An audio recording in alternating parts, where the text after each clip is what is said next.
안녕하세요. 저는 요가와 명상을 같이 하는 요가 명상원을 운영 중인 40대 후반의 여자입니다. 제 마음은 아직 20대인데 어느새 제 나이가 쉰이 가까워 오다니 참 세월이 쏜 화살처럼 빠르게 느껴지네요. 사실 요가와 명상 수련을 하기 전까지 제 삶은 정말 그야말로 시궁창이었어요. 지금은 돌싱으로 혼자 살고 있지만 무난하던 제 삶이 결혼을 한 이후에는 천천히 또 빠르게 와르르 무너져 내렸습니다. 결혼을 했던 일은 제 인생에 있어 최악의 시절을 경험하게 했어요. 저희 어머니가 가끔 그 이야기를 하시면서 저보다 더 역정을 내시고는 합니다. 예, 그때 그년 놈들은 사람 구실이나 하고 살려나 모르겠다. 아이고, 못된 것들. 아마 업보받고 힘들게 살 거야. 엄마, 이제 그 이야기 그만해요. 나 이제 건강하고 괜찮은데 뭐. 그걸 어떻게 잊어? 그래, 너만 괜찮으면 됐지. 저도 지금이야 이렇게 덤덤하게 말하지만 그 일을 겪고 나서 한동안은 믿었던 인간들에게 받은 상처로 마음고생을 많이 했어요. 하지만 다행히 이제는 명상 수련을 통해서 모든 걸 털어내고 그때 일을 떠올려도 예전처럼 화가 치밀어 오르거나 고통스럽지는 않습니다. 그래도 사람인지라 아직 완전히 털어내지 못한 감정이 있기는 합니다. 그래서 우연히 이 채널을 알게 되어서 혹시나 저를 괴롭혔던 인간들이 제 이야기를 듣게 될까 싶어서 사연을 보내보려고 해요. 이 이야기를 하는 게 이게 마지막이 될 것 같네요. 전 남편은 제가 20대 후반일 무렵 친구와 친구의 애인을 만나러 간 자리에서 만나게 되었습니다. 대학 때부터 모든 일을 같이 한 친했던 친구가 있는데 그 친구가 저에게 말도 없이 소개팅 자리를 만든 거였어요. 워낙 친했던 친구라서 대학을 졸업하고 회사를 다니면서도 못해도 한 달에 한 번씩은 만나고 연락하고 지냈던 친구였거든요. 저한테 말도 안 하고 소개팅 자리를 만들어서 처음에 완전히 당황했던 기억이 나네요. 현정이, 너 뭐야?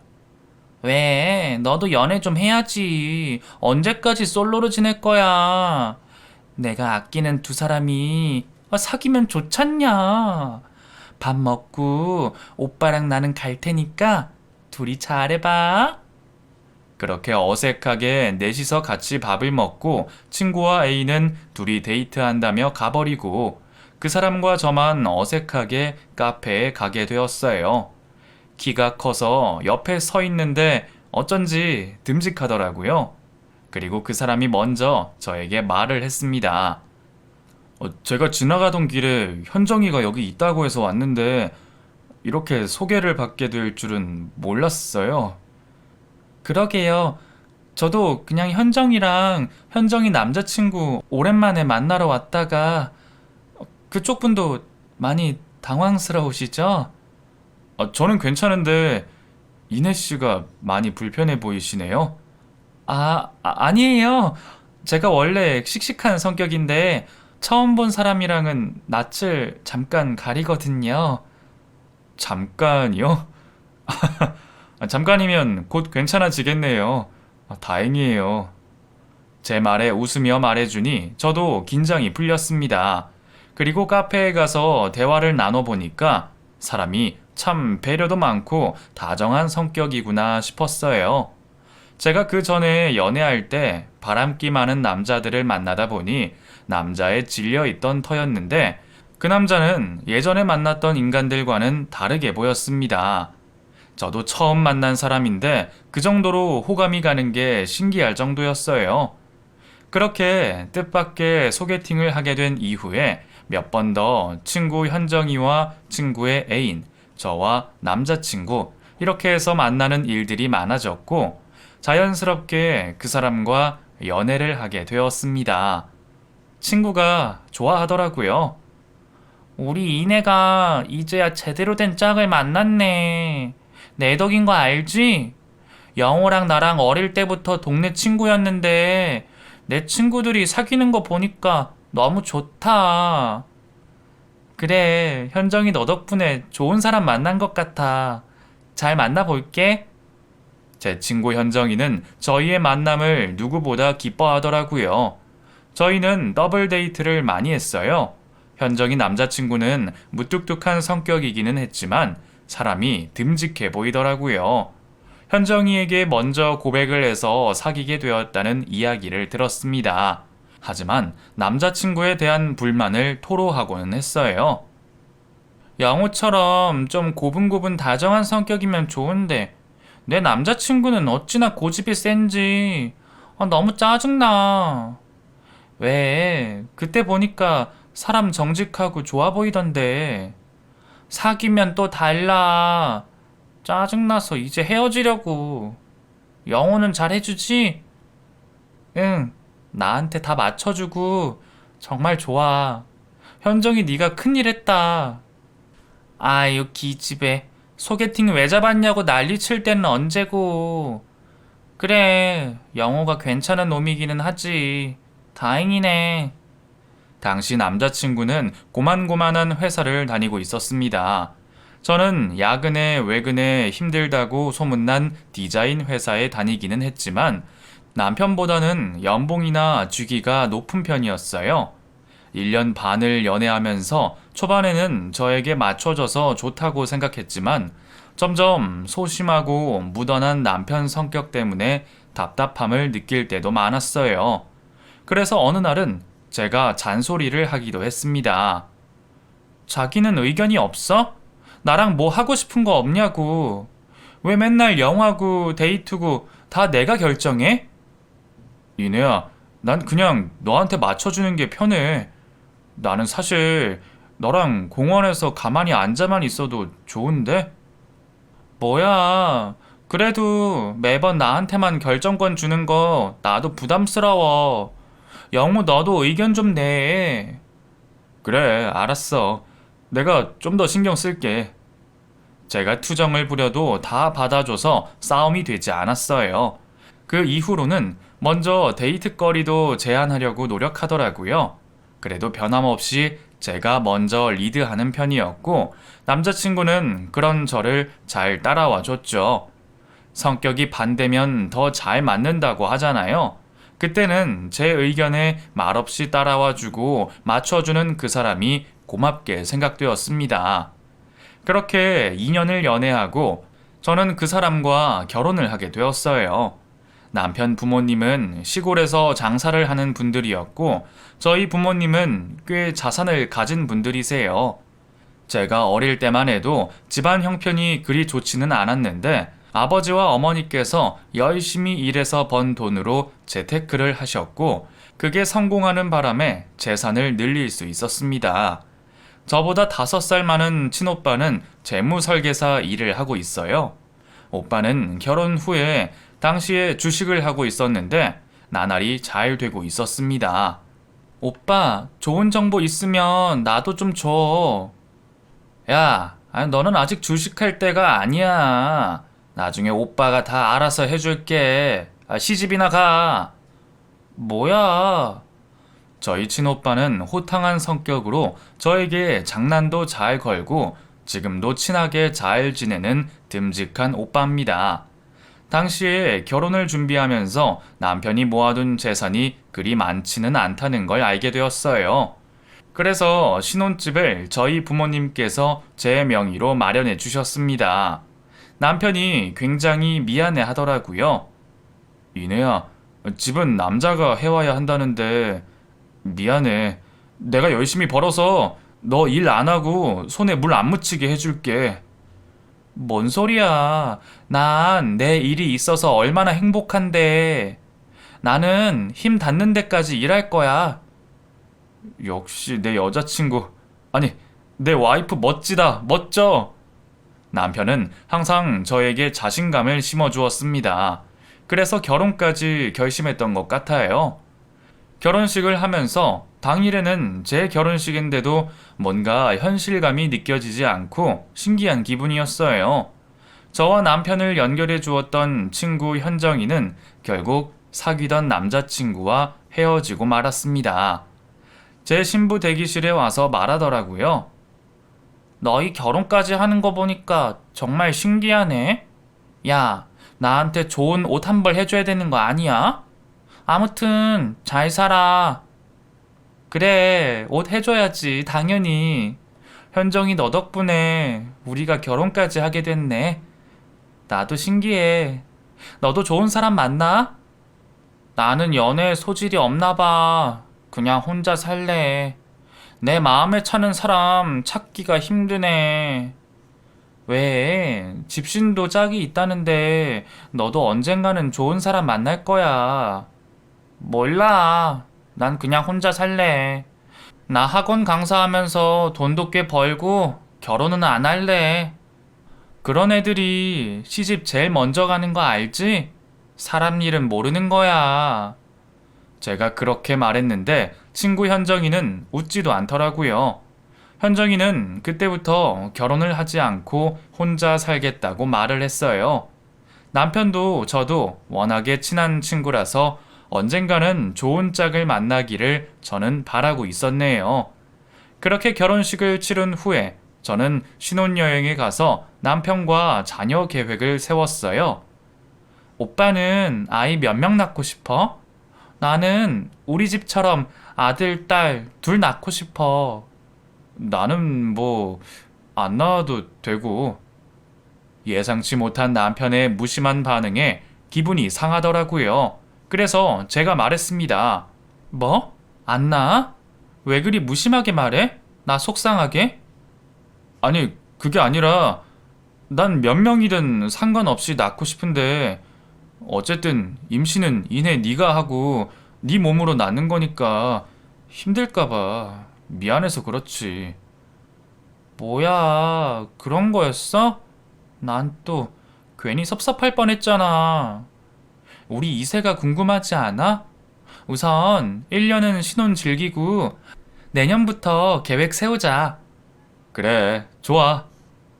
남편은 결혼 후에도 제 의견을 먼저 생각하고 따라주려고 해주었습니다.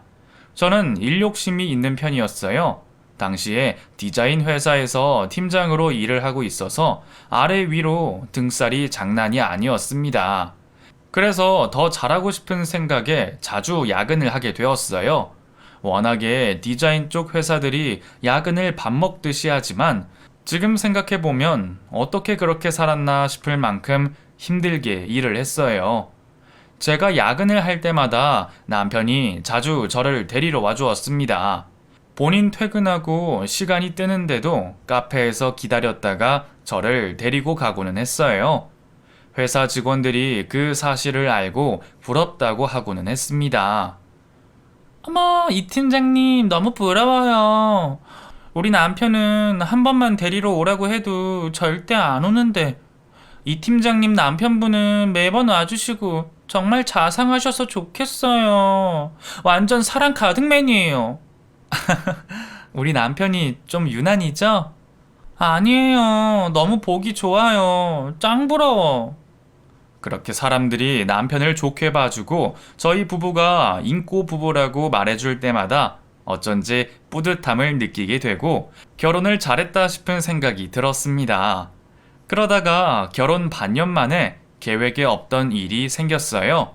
저희에게 아이가 찾아왔습니다. 예정일이 되었는데도 생리를 하지 않아서 잦은 야근으로 피곤해서 그런가 보다 했어요. 제가 워낙에 생리 불순이 있던 편이었거든요. 그런데 2달이 넘어가면서 음식 냄새만 맡아도 구역질이 날 만큼 고통스러웠어요. 그제서야 임신인가 싶은 생각에 산부인과에 찾아가게 되었습니다. 그리고 임신 7주차라는 이야기를 듣게 되었어요. 기뻐야 하는데 사실 난감했습니다. 당시 회사에서 큰 프로젝트를 진행 중이었거든요. 매일 야근을 해야 하는데 태교를 할 수가 없었어요. 남편은 제 임신 소식에 마냥 기뻐했습니다. 이내야, 뭐 먹고 싶은 건 없어? 나 정말 행복하다. 우리 사랑의 결실이 이렇게 찾아오다니. 정말 너무 감격스러워서 눈물 날 것 같아. 나 입덧이 너무 심해서 복숭아가 먹고 싶긴 하다. 복숭아? 내가 당장 사올게. 이 밤에 어딜 가서 사오려고? 걱정 마. 내가 금방 가서 구해올게. 남편은 밤 10시가 다 된 시간에 허겁지겁 밖으로 뛰쳐나가더니 복숭아를 구해왔어요. 이걸 어디서 구했어? 다 방법이 있지. 내가 씻어서 깎아줄게. 조금만 기다려. 그날 남편이 깎아준 정말 달고 맛있는 복숭아를 마음껏 먹고 행복했던 기억이 나네요. 저는 힘들기는 했지만 다정한 남편과 함께 뱃속에 아이를 낳아서 잘 키우고 싶다는 마음이었어요. 하지만 제가 그 당시에 일을 그만두면 회사에 큰 손실이어서 어쩔 수 없이 일도 열심히 했습니다. 그렇게 줄곧 야근을 하면서 열심히 일을 하다가 결국 임신 3개월이 되었을 때 남편과 함께 퇴근을 하다가 배에 엄청난 통증을 느껴서 바로 병원으로 가게 되었어요. 아이 태명을 축복이로 지었거든요. 오빠, 나 피나. 하열해. 어떡해? 우리 축복이 괜찮겠지? 이내야, 많이 아파? 괜찮을 거야. 조금만 참아. 병원 거의 다 왔어. 그렇게 병원에 도착을 했고 자연 유산을 했다는 충격적인 의사의 말을 듣게 되었습니다. 그 말을 듣고 저는 눈물을 펑펑 흘렸어요. 그런 제 옆에서 남편은 그저 가만히 제 어깨를 감싸고 위로를 해주었습니다. 오빠, 미안해. 우리 축복이 어떡해. 다 나 때문이야. 이내야, 너만 괜찮으면 됐어. 축복이는 좋은 곳에 갔을 거야. 저는 하루를 병원에서 보내고 이틀 후에 다시 회사에 출근을 했습니다. 그때는 왜 그리 제 몸을 혹사하며 일을 했는지 모르겠네요.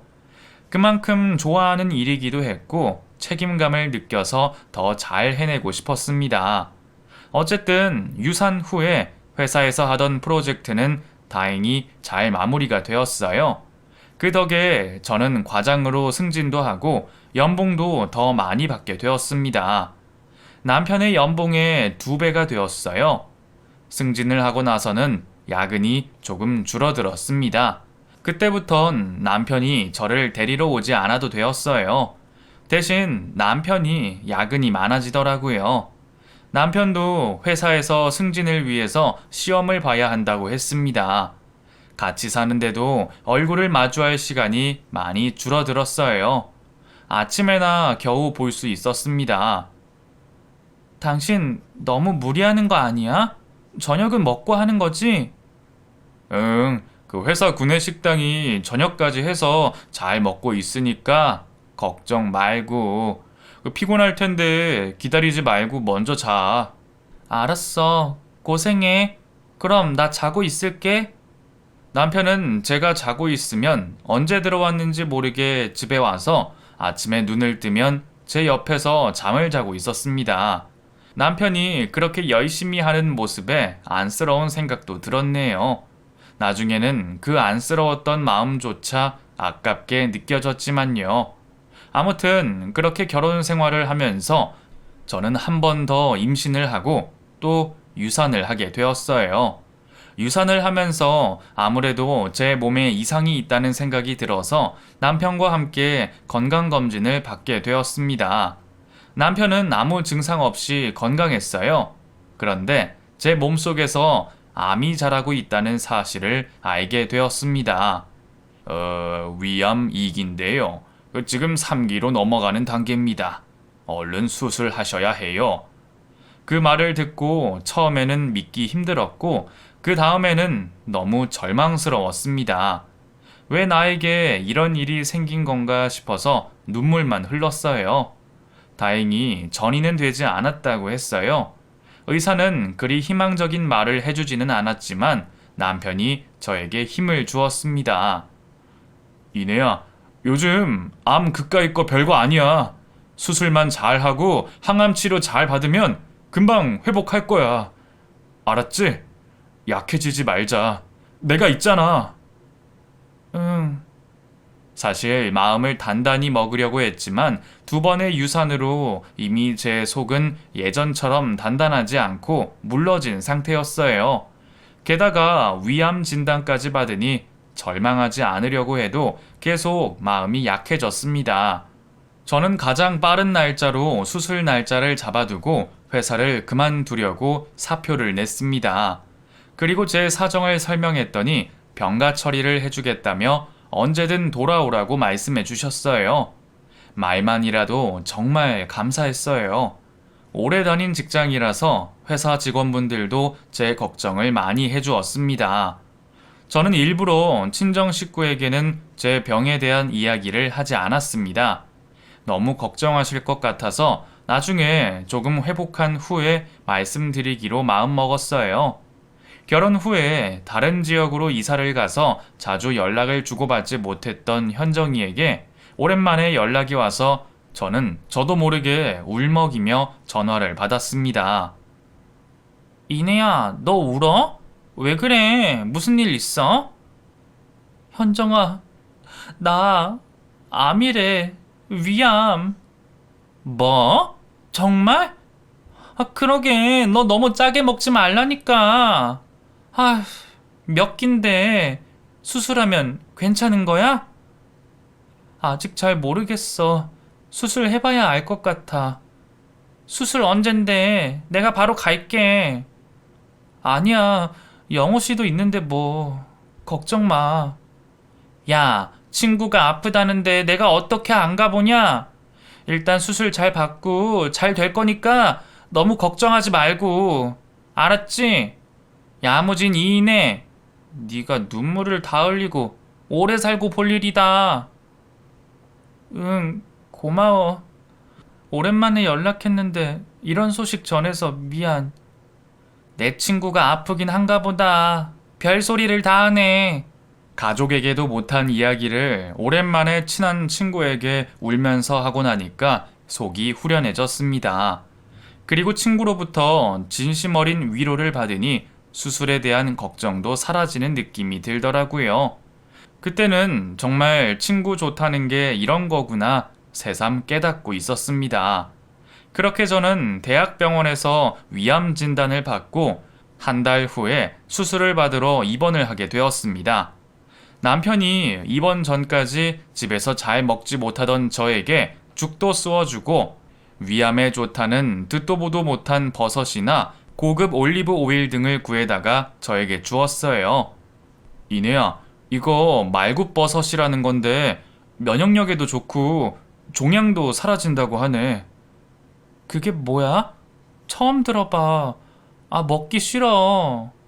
제가 그렇게 짜증을 내도 남편은 불만 한마디 없이 다정하게 저를 대해주었어요. 그러지 말고 내가 삶아줄 테니까 한번 먹어보자. 너 이렇게 안 먹다가 큰일 나. 큰 수술 앞두고 잘 먹어야지. 내가 죽이랑 금방 써서 줄 테니까 조금만 기다려. 사람 몸이 참 신기한 게 위암이라는 사실을 알기 전에는 잘 먹었던 음식들을 먹을 수가 없더라고요. 뭘 먹든지 먹고 나면 소화도 안 되고 더부룩해져서 잘 못 먹게 되었습니다. 그래서인지 한눈에 봐도 말랐다는 느낌을 줄 정도로 살이 많이 빠지고 병색이 짙어져만 갔습니다. 남편이 없었으면 저는 정말 아무것도 먹지 못했을 거예요. 남편은 제 수술 기간에 맞춰서 휴가를 쓰게 되었어요. 이번 수속부터 시작해서 모든 걸 다 남편이 해주었습니다. 당시 수술을 앞두고 무기력하고 힘이 없던 제가 믿을 사람은 남편뿐이라는 생각에 참 고맙기도 하고 듬직하기만 했습니다. 수술 당일 심장이 터져 나올 것처럼 너무 떨렸어요. 그런 저에게 남편이 말했습니다. 이내야, 정말 괜찮을 거야. 너무 떨지 말고 수술 잘 받고 나와. 내가 밖에서 기도하고 있을게. 나 너무 떨려. 무서워. 나 이대로 자기랑 마지막이면 어떡해? 미안해. 그리고 사랑해. 이 말은 꼭 하고 가야겠다. 이내야, 그게 무슨 말이야? 수술 잘 될 거야. 그런 말은 수술 받고 나와서 하세요. 앞으로 나한테 고마울 일 많을 테니까. 그렇게 웃으며 말해주는데 긴장했던 저도 긴장이 풀어지면서 웃음이 나왔어요. 남편은 수술실 앞까지 끝까지 따라와 주며 저를 진정시켜 주었습니다. 간호사들도 남편분이 정말 좋은 분이라고 말해 주었어요. 몇 시간이 지났을까요? 의식을 차리고 나니 저는 회복실에 있었어요. 희미하게 눈을 뜨고 정신을 차리려고 애를 쓰고 있는데 어디선가 누군가의 통화 소리가 들렸습니다. 에이, 젠장. 경과가 좋대. 빨리 죽어야 하는데. 벌써 회복실이라는 게 말이 되냐? 하여튼 즐기다 즐겨. 뭔가 낯이 익은 목소리였어요. 하지만 대화 내용이 충격적이었습니다. 제가 아는 목소리가 아닐 거라고 믿고 싶었어요. 그래서 저는 확인을 꼭 해야 했습니다. 저는 힘들게 몸을 일으켜서 목소리가 들리는 곳으로 링거를 움직이며 이동했어요. 그리고 제 옆옆 침대의 커튼을 살짝 들춰보니 그 안에 남편이 있었습니다. 제가 깨어난 걸 모르는지 계속 통화를 하더라고요. 개복해서 수술할 수 있을지 없을지 봐야 한다고 했는데, 종양 다 떼내고 앞으로 항암도 안 받아도 된다고 하잖아. 짜증나. 진짜 명줄 길다 길어. 곧 죽을 줄 알았는데. 그럼 훌훌 털고 너랑 살 수 있는데 말이야. 이걸 어쩌냐? 현정이, 너 오고 있어? 현정이라면 제 친구밖에 없는데 상황을 종합해보니 남편이 제 친구와 바람을 피우고 있으면서 제가 얼른 죽기를 기다린다는 내용이었어요. 저는 제가 아직 마취해서 깨어나지 않은 건가 싶어서 제 볼을 세게 꼬집었습니다. 그런데 모든 게 현실이더라고요. 저는 그 통화 내용을 듣고 온몸이 부들부들 떨리는 채로 다시 제 침대로 가서 누워 있었습니다. 그리고 눈을 감았어요. 그때까지만 해도 내가 잘못 들은 거겠지. 내 남편이 그럴 리가 없다고 생각했습니다. 그런데 남편이 밖으로 나가는 소리가 들렸어요. 그리고 잠시 후에 제 친구 현정이와 병실로 들어오는 소리가 들렸습니다. 저는 내내 잠이 든 척을 하고 있었어요. 이내는 아직 안 깨어난 거야? 응, 마취가 덜 깼나 봐. 진짜. 난 곧 죽을 줄 알았는데 이게 뭐냐? 나는 의사 말만 믿고 금방 뒤질 줄 알았는데 내가 얘한테 잡혀 사는 척 하느라 고생한 거 너도 알지? 이제 탈출하나 보다 했는데 에이씨. 그러게. 근데 굳이 죽을 필요까지는 없잖아. 우리 지금도 잘 만나고 있었는데 뭐 사망보험금 못하는 게 아쉽기는 하다. 그러니까 현정이 네가 말했잖아. 이내 아버지가 예전에 위암 수술 했다고. 그 말 듣고 내가 바로 사망보험금 들어놨잖아. 그런데 덜컥 위암이라고 해서 속으로 내가 얼마나 신났었는지 알지? 알지. 그날 나한테 전화해서 신난다고 난리였잖아. 근데 이게 뭐냐. 진짜 그냥 수술 포기하게 했어야 했는데. 내 실수다 실수. 너무 그렇게 승질내지 마. 얘 깨면 어떻게 하려고 그래. 이제 조용히 해. 저는 눈을 꾹 감은 채로 제 친한 친구와 믿었던 남편이 하는 대화를 들으며 배신감으로 정신을 잃을 것만 같았습니다. 꿈이라면 빨리 깨고 싶었는데 꿈이 아니었어요. 저도 모르게 눈물이 흘러내렸습니다. 그걸 본 남편이 안면몰수하고 다시 다정한 남편으로 돌아와서 저를 흔들어 깨웠습니다. 이내야, 너 정신이 들어? 왜 눈물을 흘려? 이내야! 그 말에 제가 슬며시 눈을 떴어요. 두 사람 다 교활하게 저를 걱정하는 표정을 짓고 있더라고요. 이내야, 이 기집애야, 괜찮아? 너 언제 왔어? 방금 왔지. 이내야, 수술 잘 됐대. 의사 선생님이 전이도 하나도 안 됐고 종양만 떼어냈다고 걱정하지 말라더라. 정말 다행이지. 나 너무 기뻐. 남편이 180도로 돌변해서 가증스럽게 말을 하는데 저는 힘만 있다면 두 연놈을 다 잡아 족치고 싶은 마음뿐이었습니다. 하지만 애써 담담한 척 말을 했어요. 아, 그래. 다행이네. 현정이 너 바쁜데 어떻게 왔어? 나 이제 다시 서울에서 살려고. 너 걱정도 되고. 하나뿐인 친구가 이렇게 아픈데 내가 옆에서 보살펴야지. 저는 그 말을 듣고 소름이 끼쳤습니다. 제가 죽을 줄 알고 남편 곁에 머물기 위해 올라왔을 거라는 생각이 들었거든요. 저는 그 이후로 입을 꾹 다물고 있었습니다. 그리고 얼마 후에 의사가 와서 저에게 말했어요. 이인혜 씨? 네, 수술이 아주 잘 됐어요. 그 종양이 예상보다 작고 그 전이도 전혀 되지 않아서 잘 떼어냈습니다. 그 앞으로 항암 치료만 잘 받으시면 문제 없을 거예요. 감사합니다. 네, 남편분이 고생 많으셨는데 잘 됐네요. 그러자 남편이 옆에서 선하게 웃으며 감사하다고 연신 인사를 했습니다. 정말 두 얼굴도 그런 두 얼굴이 없었어요. 그쯤 되니 남편이 무섭기까지 하더라고요. 저는 바로 친정에 제 수술 소식과 상황에 대해 알려드려야겠다는 생각이 들었습니다.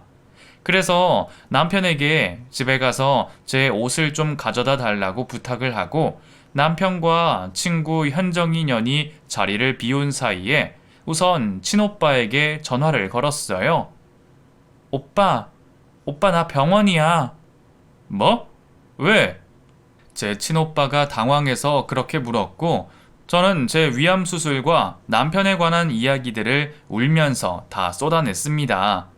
저희 오빠는 저보다 더 분노하고 있었어요. 뭐? 그게 진짜야? 그 개놈의 새끼 내가 가만 안 둬. 내가 지금 당장 갈게. 아니야, 오빠. 우선 두 사람 바람 피운 증거를 잡아야 돼. 오빠, 지금 우리 집 근처로 가서 두 인간이 뭐하고 있는지 알아봐줘. 사진이든 영상이든 남길 수 있는 거 다 남기고. 알았어. 야, 내 친구가 흥신소하잖아. 아무튼 이내 넌 아무 걱정하지 말고 지금 당장 어머니한테 내가 연락할게. 오빠와 통화를 하고 나니 마음이 진정되더라고요. 뭐니뭐니 해도 핏줄이 최고라는 생각이 들었습니다. 그리고 친오빠와 통화를 마친 후에 저희 친정 부모님이 바로 병원으로 달려오셨어요. 오시자마자 제 모습을 보고 눈물을 쏟아내셨습니다. 으이구, 독한 거사. 우리한테 진작에 말하지. 왜 이렇게 말랐어? 엄마, 아빠, 나 수술 잘 됐대요. 이제 항암 치료만 잘 받으면 되니까 너무 걱정하지 말아요. 김서방이 바람을 피웠다며? 네 오빠가 다 말해줬다. 아, 오빠는 그 말을 왜 했대? 우리도 알아야지. 우선 증거 다 모으기 전까지는 우리도 참고 있을 건데. 정말 소름이 끼친다. 아니 어떻게 그럴 수가 있다니? 세상 착한 척은 혼자 다 하더니 이 나쁜 놈. 어떤 일이 있어도 침착함을 유지하시던 저희 아버지가 그렇게 화를 내는 모습을 그때 처음 봤습니다. 그리고 제 짐을 가지러 간 지 몇 시간이 지났는데도 남편이 오지 않았어요. 그리고 잠시 후에 저희 오빠가 병원에 도착을 했습니다. 이내야, 괜찮아? 괜찮아. 그나저나 오빠 가봤어? 그 년놈들 현장 내가 잡았어. 그리고 그 자식 휴대폰에서 내 친구랑 대화 나눈 카톡 내용이랑 사진까지 다 모아놨어. 정말? 어떻게 그렇게 빨리? 내가 내 친구랑 집으로 들이닥쳤어. 경찰하다가 흥신소하는 친구라서 그 년놈들 당황하던 모습을 네가 봤어야 했는데. 아무튼 그 이야기는 나중에 하자. 우선 너 쉬어. 피곤하겠다. 제 친오빠와 부모님은 그날 내내 제 병실을 지키고 있었습니다. 그런데 밤 늦은 시간에 남편과 상간녀인 친구 현정이가 병실로 왔어요. 제 친오빠가 호통을 치는 소리에 눈을 떴더니 남편과 현정이가 무릎을 꿇고 있더라고요. 형님, 한 번만 봐주세요. 저희 그렇게 깊은 사이 아닙니다. 저한테는 이내밖에 없어요. 동현 오빠, 제가 큰 실수했어요. 죄송해요. 다시는 이 사람 안 만날 거예요. 한 번만 용서해 주세요. 두 인간이 그렇게 말하고 저희 오빠가 냅다 소리를 질렀습니다. 너희 지금 그게 나한테 할 소리야? 내 동생 이내 앞에서 무릎 꿇고 사죄해. 이것들이 미쳐도 단단히 미쳤어. 저는 눈을 뜨고 온 힘을 다해서 제 옆에 있던 물병을 남편에게 내던졌습니다. 그리고 말했어요. 두 사람 내 앞에서 당장 꺼져. 이혼 소송이랑 상간녀 소송할 거니까 기다리고 있어. 그러자 물을 뒤집어 쓴 두 사람이 제 앞으로 와서 설설 기며 말하더라고요. 이내야, 내가 잘못했어. 한 번만 용서해줘. 응? 나 너한테 최선을 다한 거 너도 알잖아. 이내야, 영호랑 다시는 안 만날게. 우리가 너무 친하다 보니까 잠시 이성을 잃었었나 봐. 그 말을 듣고 저희 오빠가 두 사람의 팔을 끌고 나가며 다시는 찾아오지 말라고 말했습니다. 너희 아까 봤지? 내 친구. 쥐도 새도 모르게 죽고 싶지 않으면 다시는 우리 이내 찾아올 생각하지 마. 꺼져, 이 잡것들아. 저는 수술 경과가 좋아서 수술 후 5일 만에 퇴원을 하게 되었습니다. 퇴원 후에는 제 친오빠와 함께 오빠의 또 다른 친구가 하는 변호사 사무실에 가서 이혼 소송과 상간녀 소송을 진행했어요. 그리고 오빠가 말했습니다. 두 사람 회사 어딘지 알아? 알지. 현정이 걔는 서울 다시 와서 전에 다니는 회사 다니는 것 같고. 그럼 거기로 내용 증명 보내자. 그게 무슨 소용이야? 회사에 다 알려야지. 그런 미친 년놈들이 본인들 회사에서 일한다는 걸 알아야지. 저는 생각지도 못한 이야기였지만 오빠의 얘기를 듣고 보니 그렇게 하는 게 좋겠다 싶더라고요. 그래서 소장이 나오면 그 인간들 회사로 보내고 내용 증명도 보내기로 했습니다. 저는 퇴원을 하고 친정에서 지냈어요. 전 남편이 꼴도 보기 싫었거든요. 제 친오빠가 친구들과 함께 가서 남편의 짐을 다 빼고 내쫓았다고 들었습니다. 저는 소송이 끝나기 전에는 제 집으로 돌아가지 않기로 다짐했어요. 수술을 한 후에 저는 경과가 좋아서 항암 치료를 받지 않아도 된다고 했습니다. 저는 어머니가 신경 써서 해주시는 죽을 먹으며 제 몸을 회복해 나갔어요. 한 달이 지난 후에는 조금씩 운동도 하고 일반 식사도 할 수 있게 되었습니다. 그리고 그때쯤에 두 년놈에게 소장이 날아간 모양이더라고요. 전화가 오는데 받지 않았더니 두 사람이 있는 카톡방에 저를 초대했습니다. 그걸 보고 어처구니가 없었어요. 뭐야? 미쳤어? 나 나갈게. 이내야, 나가지 마. 나 현정이 쟤랑 완전히 정리했어. 이내야, 나 다시 받아줘. 나 너 없으면 못 살아. 소송 취하해줘라. 제발. 이내 너 어쩜 그럴 수가 있니? 나 앞으로 일도 못 다니게 생겼어. 날 완전히 쓰레기 취급한다고. 두 사람이 앞다투어 이런저런 하소연을 하더라고요. 저는 단호하게 한마디 하고 그 카톡 대화방을 나와버렸습니다. 나 죽기를 바랬던 사람들이 갑자기 왜 이래? 내가 두 사람을 알았던 세월이 아까울 뿐이다. 둘이 앞으로 지은 죄값 다 받고 불행해지길 기도할게. 그리고 저는 두 사람의 번호를 다 차단해 버렸습니다. 이혼 소송을 하면서 제가 가지고 있던 증거가 너무 명확했기 때문에 소송이 오래 가지도 않았어요. 이혼 소송과 상간녀 소송을 진행하면서 저는 오히려 잃었던 건강을 회복하기 위해 노력했습니다. 소송을 하며 만난 두 사람은 딱 봐도 행색이 초췌해지고 살도 많이 빠져 있더라고요. 들어보니 두 사람 다 일하던 곳에서 잘렸다고 했습니다. 당연한 결과죠. 나 회사 잘렸다. 속이 후련하냐? 너는 친구가 인생 망하는 꼴이 그렇게 보고 싶디? 어떻게 내용 증명을 보낼 생각을 해? 두 사람이 저에게 말했고 저는 그저 코웃음을 쳤습니다. 두 사람의 이야기를 들으며 불쌍하다는 생각은 전혀 들지 않았고 오히려 그 이후로도 두 사람이 가는 직장에 매번 소송한 내용 증명을 보내야겠다는 생각이 들었습니다. 두 사람이 어딜 가든 내가 내용 증명 보낼 거야. 기대해. 제가 그렇게 말하자 둘 다 얼굴이 파랗게 질려버리더라고요. 그 모습을 보니 속이 좀 후련해졌습니다. 그렇게 믿음을 주며 저를 속인 나쁜 연놈은 응당한 죗값을 받아야 한다고 생각했어요. 그런데 요즘 세상은 나쁜 놈들이 더 잘 살기도 하잖아요. 그때는 어떻게 해서든 제가 끝까지 두 사람을 물귀신처럼 잡아 끌어내리겠다고 당시에는 다짐하고 있었어요. 제 친오빠도 저를 돕겠다고 했습니다. 이내야, 오빠 친구 흥신소 하는 거 알지? 두 년놈들 어디를 가든 다 알아낼 수 있어. 응, 나도 끝까지 내용 증명 보내서 두 인간 못 살게 하려고. 고마워, 오빠. 그래, 언제든지 오빠 도움 필요하면 말해. 알았지? 저는 소송을 다 끝내고 위자료를 받은 후에 끔찍했던 신혼집을 팔고 저희 친정 근처 아파트를 매입해서 이사를 했어요. 소송도 이기고 두 사람에게 복수도 했지만 제 속은 여전히 요동치는 파도 한가운데 서 있는 기분이었습니다.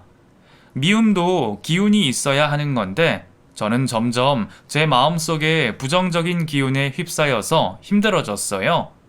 그 시기에 우연히 명상을 접하게 되었어요. 명상 영상을 보면서 혼자서 집에서 매트를 깔아두고 명상을 따라 했습니다. 처음에는 집중하기 어렵더니 점점 명상에 익숙해지더라고요. 명상을 하면서 제 마음속의 나쁜 기운들을 쫓아내려고 애를 썼습니다. 그리고 암 수술 후에 몸이 회복되고 난 후에는 식사 관리를 철저히 하면서 요가 수련을 받기 시작했습니다. 요가를 하면서 제 속의 번뇌와 잡생각을 다 떨쳐냈어요. 땀을 흠뻑 흘리고 나면 그렇게 개운할 수가 없더라고요. 저는 요가 자격증을 취득했고 인도로 요가 수련을 떠나기도 했습니다. 그러다 보니 몸도 마음도 예전보다 건강해지고 인상도 많이 좋아졌다는 이야기를 듣게 되었어요. 우리 딸, 이제 살도 제법 찌고 건강해졌네. 요즘은 아픈 데 없지? 응, 엄마. 아프기는커녕 너무 건강해서 문제네요. 엄마도 저한테 요가 배울래요? 엄마는 뻣뻣해서 그 요가는 그렇고. 이내 너 그러지 말고 요가원 차리는 게 어떠니? 사람들한테 그 좋은 거 가르쳐 주면서 수련하고. 좋잖아. 아, 그럴까요? 저는 어머니의 지지 덕분에 제 요가 명상원을 차릴 수 있었습니다. 요가를 하면서 좋은 분들도 많이 만났고 명상 수련에 일가견이 있던 분을 섭외해서 요가 외에도 명상을 돕는 수련원을 차리게 되었네요.